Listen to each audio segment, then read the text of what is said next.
अस्सलाम वालेकुम दोस्तों। चलिए अभी हम जो है दूसरा सबक शुरू कर रहे हैं तारीख का। इससे पहले हमने पहला सबक देखा जिसमें हमने मगरबी रिवायत देखी थी तारीख नवेसी की, ठीक है। और उसमें हमने तारीख क्या है और तारीख नवेसी किसे कहते हैं ये सब बातें हमने तफसील के साथ उसमें समझे थे। अभी हम दूसरे सबक पर आ गए हैं और ये दूसरा सबक है तारीख नवेसी भारतीय रिवायत।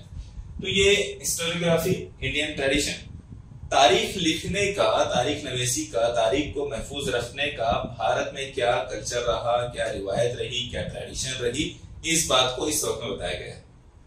यानी कि किस तरह से भारतीय लोगों ने या भारत के रहने वालों ने यहाँ की तारीख को महफूज करने का काम किया, यहाँ तारीख लिखने के क्या तरीके अपनाए गए, इस बात को हमें इसमें समझना है। इस बात को आप क्लियर रखें ज़हनी तौर पर कि आपको जो बात समझना है वो यही है कि भारत में रहने वाले लोग किस तरह से यहाँ अपनी तारीख को महफूज कर पाए हैं। तो इसको समझते हुए पहले हमको देखना पड़ेगा कि किस अंदाज में आगे बढ़े, पेशरफ्त किस तरह से हुई, भारतीय तारीख नवीसी की पेशरफ्त किस तरह से आगे बढ़े। तो हमको इसके लिए कदीम जमाने में देखना पड़ेगा, कदीम तारीख देखना पड़ेगी। सबसे पुरानी तारीख है, पुराने हालात कैसे हमको किस हालत में मिलते हैं, क्या तरीके से उनका महफूज किया गया था, अपने माजी को किस तरह से महफूज किया गया। तो सबसे पहली जो चीज हमें समझना है इस सबक में वो क्या है, जमाने कदीम में, एंशिएंट पीरियड में तारीख नवीसी किस तरह से लिखी गई, यानी तारीख नवीसी का काम किस तरह से, तारीख लिखने का काम ही तारीख नवीसी का तरीका, ट्रेडिशन क्या था, historiography in the ancient period. तो आपको ये बात मालूम होगी कि अक्सर जो चीजें हमारे पास में आती है तो हम सुनते हैं कि हमारे दादा ने ऐसा किया था, हमारे दादा ने ये बताया था, हमारे अब्बा बताते हैं, हमारे नाना बताते हैं, हमारी नानी ने ये सुनाया था, ऐसी भी चीजें हम तक आती है ना। तो पहले ये एक तरीका था, पहले एक तरीका था कि इस अंदाज में ये बताया जाता था। और क्या क्या चीजें थी, तो देखो यहाँ पर मैंने कुछ पॉइंट्स लिखा हूं, ठीक है। तो आबो अजदाद के कारनामे लिखे जाते थे और उनके बारे में उनकी कही हुई बातें अक्सर मर्तबा या फिर उनके जो कुछ वो काम करते थे उनको लिख लिया जाता। तो एक चीज हमको मिलती है एंशिएंट हिस्ट्री में, हिस्टोग्राफी में, वो ये है कि आबा अजदाद के कारनामे हैं। दूसरे वहां पर देवी देवताओं से मुतालिक रिवायतें बहुत मिलती हैं। आप इस बात को अच्छी तरह जानते हैं, आपने और भी जो है प्राइमरी की क्लासेस में भी इसके बारे में देखा होगा कि किस तरह से देव देवताओं के बारे में कई सारी कथाएं और कहानियां जो है किस मुख्तलिफ अंदाज में जो है रची बसी गई है। समाजी तगय्युरात वगैरह की याददाश्त और समाज में जो चेंजेस आए तो उनके बारे में भी मजीद कुछ बातें हमें मिलती है। अक्सर मर्तबा तारीख जो ज़बानी तौर पर हमको एंशिएंट इंडिया में मिलती है, कदीम जमाने में, कदीम भारत में हमको अक्सर चीजें वो मिलती है तारीख के तौर पर कि जिनको ज़बानी तौर पर लोगों ने याद रखा होता है। अल-बैरूनी, अबू रेहान अल-बैरूनी जो है, अल-बैरूनी ने एक किताब लिखी है, किताबुल हिंद। किताबुल हिंद में अल-बैरूनी कहता है कि उसने एंशिएंट इंडिया में वो यहाँ पर जब था उसके बाद जो है मुसलमानों का दौर शुरू हुआ, उससे पहले का दौर पूरा एंशिएंट इंडिया है और उस तक भी एंशिएंट इंडिया का पीरियड आता है। तो उसने जो स्टडी किया यहाँ के लोगों के साथ रहकर, यहाँ की रिवायतों को समझा, मुख्तलिफ इलाकों में गया, मुख्तलिफ लोगों से सीखा, इवन ये कि उसने यहाँ की तहजीब को समझने के लिए संस्कृत सीखा। तो कई सारी बातें सीखने के बाद उसने एक किताबुल हिंद लिखी जो इंडोलॉजी पर उसने एक किताब लिखी जो इंडोलॉजी पर है। कौन सी है? इंडोलॉजी क्या है? तो इंडोलॉजी जो है इंडिया के बारे में मालूमात, इंडिया के बारे में जो नॉलेज है उसको इंडोलॉजी कहते हैं, इंडिया के बारे में स्टडी। तो इंडोलॉजी पर आज तक भी सबसे बेहतरीन किताब है किताबुल हिंद। तो उसने किताब लिखा और उसने ये बात बताया कि यहाँ के लोगों को क्या आदत है मालूम है, ये पहले तो अपनी तारीख महफूज नहीं करते और जब इनको जरूरत पेश आ जाती है तो ये फिर अपनी याददाश्त पर भरोसा करके उसको लिखते हैं, कई बार मुबालगा ऐसे भी काम लेते हैं। तो ये तरीके पहले रहे। रफ्ता धीरे धीरे चीजें चेंज हुई। कैसे चेंज हुई? तो कुछ किताबें भी लिखी गई, फिर फन तहरीर इजाद हुआ और किताबें लिखी जाने लगी। तो फन तहरीर कब से हमको मिलता है? फन तहरीर के बारे में हमारे पास मालूमात कब से आती है? तो फन तहरीर 3000 साल कबल मसीह, कितने 3000 साल कब्ल मसीह, उससे भी पहले जो है फन तहरीर के बारे में हमें मिलता है कि भारत में फन तहरीर आ गया था, लिखी जाती थी चीजें। फन तहरीर आ गया था मीन्स कहीं से बाहर से नहीं आया था, लोग लिखते थे, लिखने के कुछ तरीके उन्होंने अपने बना रखे थे। तो कितने साल कब्ल? 3000 साल कब्ल मसीह, यानी अभी से तकरीबन 5000 साल पहले, ये उससे भी ज्यादा। ये कब्ल मसीह क्या होता है आपको पता है क्या? कब्ल मसीह जिसको आप काफ में भी लिखते हैं, है ना? तो ये क्या है? ये बीसी, इंग्लिश में उसको बीसी कहते हैं। तो ये कब्ल मसीह बोले तो ईसा अलैहिस्सलाम से पहले, इसका मानी ये होता है कब्ल पहले। ईसा अलैहिस्सलाम के पैदाइश से पहले का जो जमाना है उसको कब्ल मसीह कहते हैं, बिफोर क्रिस्ट। आगे बीसीई लगाते हैं, बिफोर क्रिस्ट एरा। तो ईसा अलैहिस्सलाम की पैदाइश से पहले तकरीबन 3000 साल पहले, है ना? ईसा अलैहिस्सलाम की पैदाइश से तकरीबन 3000 साल पहले जो है फन तहरीर आ गया था। तो इसका मतलब ये है कि चीजें लिखी जाने लगी थी। अब जबानी के साथ साथ तहरीरी तौर पर भी चीजों को लाया जाने लगा था। फिर उसके साथ साथ ये बात कैसे पता चली? तो हड़प्पा तहजीब का रस्म खत मिला, है ना? हड़प्पा तहजीब, मोहनजोदड़ो तहजीब, जो हमारे यहाँ पर शुमाल के इलाके में मौजूद है। भारत के शुमाल का जो पूरा इलाका है, पाकिस्तान का, फिर राजस्थान, हरियाणा, पंजाब, उत्तर प्रदेश का काफी इलाका इसमें आता है, मध्य प्रदेश आता है, और गुजरात और महाराष्ट्र के भी नासिक वगैरह का इलाका जो है इसमें आता है। ये पूरा हड़प्पा तहजीब थी पहले, है ना? तो ये हड़प्पा तहजीब में जो रस्म खत मिला है, रस्म खत लिखने का तरीका, है ना? रस्म खत लिखने का तरीका, तो जो रस्म खत मिला है उससे पता चलता है कि उस वक्त लिखा भी जाता था, लिखा जाने लगा था। तो अलबत्ता यह है कि ये क्या लिखा गया है हड़प्पा तहजीब में, ये अभी तक नहीं मालूम पड़ा। लिखी हुई चीजें मिली है, सील पर, सिक्कों पर, मुख्तलिफ जगह पर, तो वो लिखी हुई चीजें मिली, लेकिन उसमें क्या लिखा हुआ ये पढ़ा नहीं जा सका। और उसके बारे में अब तक भी जो है उस स्क्रिप्ट को नहीं पढ़ा जाने की वजह मतलब वो इतनी टिपिकल है कि उसको मुश्किल हुआ है, अब तक नहीं पढ़ा गया। और जिसकी वजह से उसको क्या कहते हैं, ऐसी स्क्रिप्ट जो पढ़ी ना जा सकी हो तो उसको कहते हैं अनडेसिफर्ड। क्या कहते हैं? अनडेसिफर्ड, जिसको पढ़ा ना गया। तो ये जो हड़प्पा तहजीब की जो लिपि हमको मिली है, जो रस्म खत हमको मिला है, जो तहरीरें हमको मिली है, तो वो पढ़ी नहीं गई है। उसके ऊपर गर्चे के कई सारी जो स्टडी चल रही है, लेकिन वो अभी तक पढ़ी नहीं गई। इसके बाद जो है ज्यादातर कदीम तहरीरें अदब, तहरीरी अदब जो है वो कहाँ पर मिलता है हमको? कुतुबों पर कुंदा करा हुआ, लिखा हुआ मिलता है। कुतुबे क्या होते हैं? कुतुबे आपको पता है क्या होते हैं? वो खुतबा नहीं जो इमाम साहब देते जुमा के दिन, वो खुतबा है। खुतबा, ये कुतबा है ना? दोनों फर्क है। वो खुतबा होता है, खुतबा, है ना? और ये कुतबा है। तो ये कुतबे क्या होता है? इसको इंग्लिश में इंस्क्रिप्शंस कहते हैं। क्या कहते हैं? इंस्क्रिप्शंस। इंस्क्रिप्शंस यानी पत्थर की दीवारों पर या पत्थर की सील पर जो लिखे जाते हैं ना, पत्थर के टुकड़ों पर जो लिखा जाता है उसको कहते हैं कुतबे।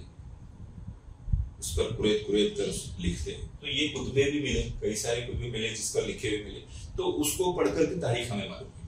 यानी पत्थरों पर लिख लिख कर भी तारीख को महफूज किया गया, वाकयात को महफूज किया गया, समाजी तगय्युरात जो कुछ हो रहे थे, समाज में जो कुछ तब्दीली आ रही थी, हालात में जो तब्दीली आ रही थी, या जो उन्होंने जरूरी समझा वो सब लिखा। रीति रिवाज जो होते हैं वो लिखा, तो उन्होंने लिखा, उसके जरिए से हमको पता चला कि उस जमाने में क्या होता था। जिसकी इब्तिदा 3री सदी कब्ल मसीह में हुई। कुतुबों पर लिखने की इब्तिदा कब से हुई? तो कहाँ ऐसा जाता है, किताबों में ये ऐसा लिखा गया है कि कुतुबों पर लिखने की इब्तिदा 3री सदी कब्ल मसीह में हुई। तो कब हुई 3री सदी कब्ल मसीह? तो ये कहा जाता है कि जो मौर्य बादशाह था अशोक, तो अशोक के जमाने में ये ज्यादा हुआ। हो सकता है उससे पहले भी होता हो, लेकिन हमें जो चीजें मिलती है तारीख के हवाले से तो वो ये है कि अशोक के जमाने में इंस्क्रिप्शंस बहुत लिखे गए। इंस्क्रिप्शन ही नहीं बल्कि पिलर्स पर भी लिखा गया। जो सुतून होते हैं, बड़े बड़े सुतूनों पर, दीवारों पर, पत्थरों की सीलों पर, तख्तियों पर लिखा गया बहुत सारी चीजें अशोक के जमाने की मिलती है। तो ये भी इस अंदाज में भी तारीख को महफूज किया गया जो हम तक पहुंची। आज भी कई पिलर्स और इंस्क्रिप्शंस ऐसे हैं जहां से हम भी बजाते खुद जो चीजों को देख सकते हैं। हमारे समझ में नहीं आएगी क्योंकि उसके एक्सपर्ट्स होते हैं उस स्क्रिप्ट को पढ़ने वाले, वो बराबर उससे पढ़ते हैं और उससे चीजें मालूम करते हैं कि उस जमाने के क्या हालात थे, माशी, समाजी, सियासी, इस तरह के हालात उससे पता चलते हैं। तो उम्दा तहरीरें चट्टानों और पत्थर के सुटूरों पर भी मिलती है, जो बात मैंने आपको बताया। ठीक है, इसके साथ साथ हमको फिर जैसे जैसे और जमाना, वो तीन सदी पहले की बात हुई, उससे पहले 3000 साल कब्र मसीह की बात हुई। अब पहली सदी से हुई, यानी ईसा अलैहिस्सलाम से 100 साल पहले का तकरीबन एरिया टाइम। ठीक है, पहली सदी ईस्वी से ही धातुओं के सिक्के, तो फिर उस जमाने में हमको क्या मिलने लगी? धातुओं के सिक्के मिलने लगे, मूर्तियां, मुजस्समे, तांबे की तख्तियां, इनके ऊपर भी हमें, तांबे की तख्तियों पर भी तहरीरें यानी लिखी हुई तहरीरें में दस्तयाब हमें हुई, उस जमाने की मिली, जिसकी वजह से तारीखी मालूमात मिलती है। अब यहाँ इन चीजों को देखो, ये चीजें सिक्के देखो, ये मूर्ति है ना, मुजस्समा है, और ये तख्तियां है, तांबे की तख्तियां, जिसके ऊपर लिखा हुआ है ना, तहरीर है इस पर। तो ये हमें कई सारी बातों की मालूमात देती है। ये जो इस तरह से चीजें होती है, ये सिर्फ यूं ही एक मूर्ति नहीं है, ये यूं ही एक मुजस्समा नहीं, बल्कि इससे बहुत सारी मालूमात मिलती है। जो उसके एक्सपर्ट्स होते हैं वो उससे सही चीजें समझ देते हैं। सिक्के जो है कई सारी बातों का पता देते हैं, कई सारी चीजें उससे समझी जाती है। इसकी भी बाकायदा कॉइन्स की भी स्टडी की जाती है, और उसकी स्टडी बहुत डेप्थ, उसमें कई सारी चीजें होती है। मैं उसके बारे में कभी आपको बताऊंगा कि कॉइन्स की स्टडी में क्या चीज किस तरह से की जाती है। तो ये जो चीजें हैं, सिक्के, मूर्तियां, मुजस्समे, तांबे के तख्ते, उससे क्या मालूमात मिलती है? तो उनसे मुख्तलिफ बादशाहों का जमाना पता चलता है। जैसे सिक्का, तो सिक्का पे बादशाह की फोटो होगी, सन लिखा होगा, जमाना लिखा होगा, तो उससे उस जमाने का पता चलेगा। शिजरा पता चलेगा, सल्तनत की ये इससे शिजरे वगैरह पता चलते कि इसमें लिखे, इस तरह की तख्तियां भी मिली। सल्तनत की वसअत, हुकूमती निज़ाम, अहम सियासी उथल पुथल, जो तब्दीलियां हुई, समाजी ढांचा किस तरह का था, है ना, ये इस पुतले को देखो, इससे वहां का एक कल्चर की शनाख्त होती है, पहचान में आता है कि उस तरह का औरतों का लिबास कैसा रहा होगा, है ना, तो एक अंदाजा होता है। और जो स्टडी करने वाले लोग हैं उससे इस चीज को समझते हैं, वो बाकायदा इस चीज को बहुत डेप्थ में आकर समझते। आप वो वाक़यात वगैरह, मौज़ूआत, ये सारी चीजों की मालूमात हमको इन चीजों से मिलती है। एंशिएंट इंडिया की उस जमाने में किताबें वगैरह इतनी, मतलब हमको उस जमाने की किताबें कम ही मिलती, और यह मिली भी तो उसके कुछ हिस्से मिल जाते हैं, लेकिन पूरी किताबें हमें बहुत मुश्किल से मिलती है। जैसे एक किताब के बारे में आएगा, आपकी स्टडी इंडिका लिखी गई थी, है ना, तो मेगास्थेनिस के जरिए से जो है वो किताब लिखी गई, तो वो किताब के कुछ हिस्से मिलते हैं, पूरे नहीं मिलती, उसमें भी इंडिया के बारे में मालूमात हमको मिलती है। और कौन सी किताबें ऐसी है जिसमें मिलता है? तो यहाँ देखो, जिसमें भारत की तारीख या भारत के बारे में लोगों ने अपने तारीख को महफूज कर रखा है। कदीम भारतीय अदब में रामायण, ठीक है, महाभारत और पुराण, जैन और बौद्ध मजहब की किताबें, ये और कुछ मजहबी किताब, ये वो किताब है। देखो यहाँ पर रामायण है, पुराण है, जैनिज्म की महाभारत है, बौद्ध मजहब पर लिखी गई किताबें। तो ये जो किताबें हैं, ये किताबों से भी हमको भारतीय तारीख का, भारत की कदीम तारीख का हमको अंदाजा होता है, उससे मालूमात हमको मिलती है। और ये वो किताबें रज़मिया नज़्में हैं, रज़मिया लिखी बोले तो जंगों की दास्तानें हैं, नज़्मों की शक्ल में लिखी गई है। तो रामायण और महाभारत में हमको इस तरह की चीजें मिलती है। तो इसके जरिए से कई इलाकों, कई तरह की चीजें हमको उस जमाने की मिल जाती है, कुरान से मिल जाती है, जैनिज्म की हिस्ट्री हमको मिल जाती है, बौद्ध मजहब की मिल जाती है। इसके अलावा जो बाहर मुल्कों से जो लोग आए, गैर मुल्की सयाहों के सफरनामे से भी मिल जाती है।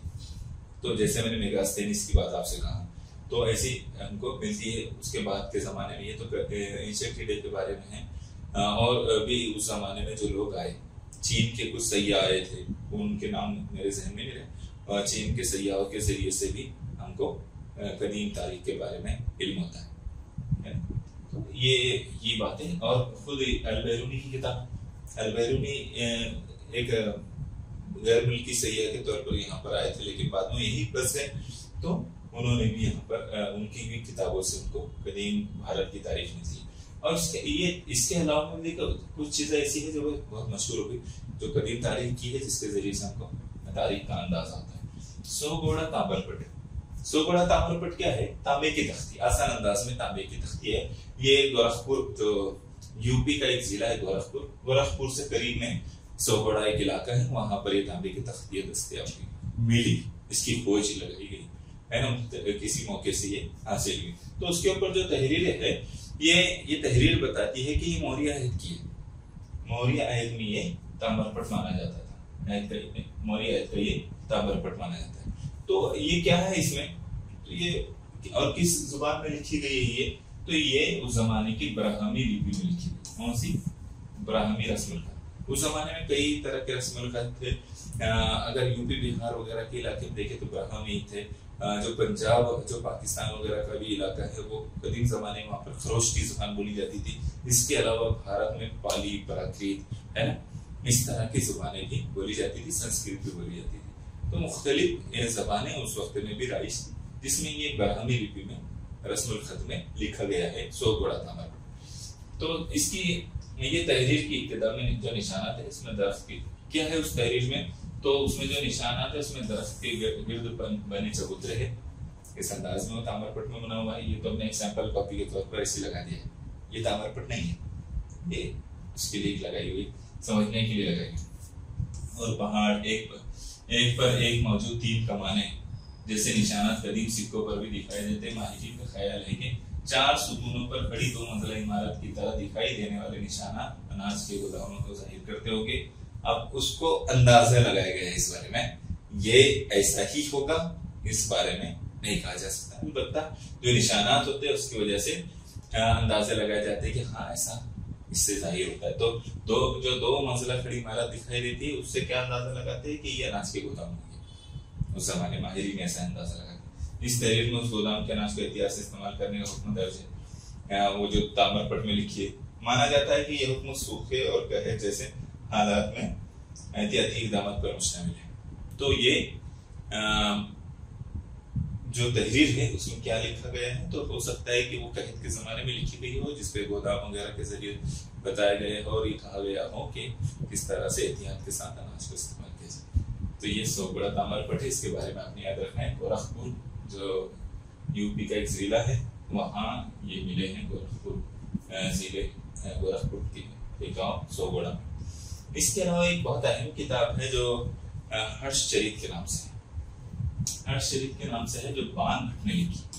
हर्षचरित ये संस्कृत की एक नज्म है जो हर्षचरित ने लिखी है। एक तारीखी सवाने है, नज्म के अंदाज में तारीखी सवाने है ये।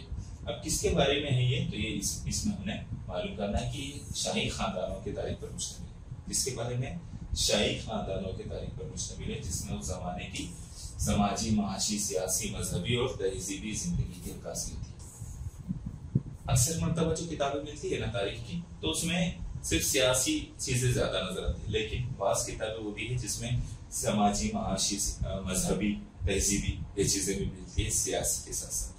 तो इसमें भी ऐसे ही है, जिंदगी के तमाम पहलुओं पर उस जमाने के जो कल्चर था उसको बयान किया गया है।